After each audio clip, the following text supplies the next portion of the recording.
Something just came up about boundaries earlier today, and it caused me to think about when somebody might be being, what do you call that, evasive or difficult in answering questions where they were open before and then they all of a sudden closed up. And so I imagine that most people would be suspicious of that type of behavior. And my interest is not really in trying to control other people's behavior, but establishing boundaries for myself in order that I know exactly where I'm going to start and stop that relationship. Meaning, if somebody starts treating me a way I don't like to be treated, I'm going to be sensitive enough to that to just cut them off or stop dealing with them. And so, in this case, I was thinking about when somebody just starts saying, "I don't want to answer that," rather than intentionally being dishonest, and they never actually get around to answering that. You'd have to imagine that they're moving away from the relationship. I mean, no matter whose standard it is to tell the truth or be open or honest, and I'm not talking about any particular relationship. I'm talking about if you called somebody on the phone and asked them if they had a part in stock, you would expect them to tell you if they did or if they didn't. If they said, "Oh, I don't know if I can answer that right now. I can't answer that right now. I don't want to answer that right now," you'd hang up on them and you'd call another business to ask if they had that part. There's no situation that I can think of, unless there's somebody who's trying to throw a surprise party or otherwise cheat you out of something else. They wouldn't just tell you what the hell's going on. None of my friends would ever tell me,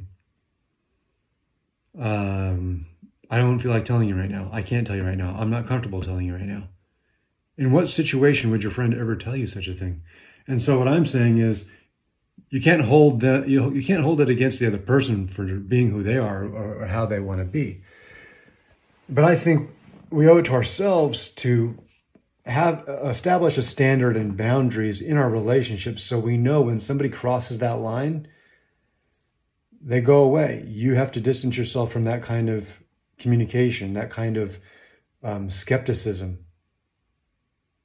And I'm not talking about there was any reason for it. I'm talking about, like, in some cases, you might have breached a boundary and they've become skeptical and they're reacting to you.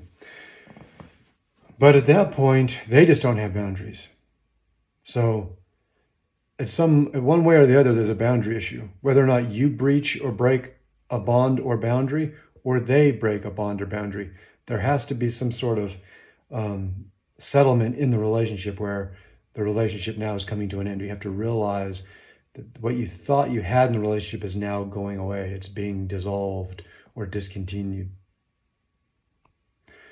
Let me know what you think about that, because I don't really struggle with my own boundaries, but I struggle with why people would do something. And in some cases, I want to solve it. Like, I want the truth, so I chase the truth, unfortunately. And that's one of my problems, is I insist on the truth so much that I become obsessed with finding the truth.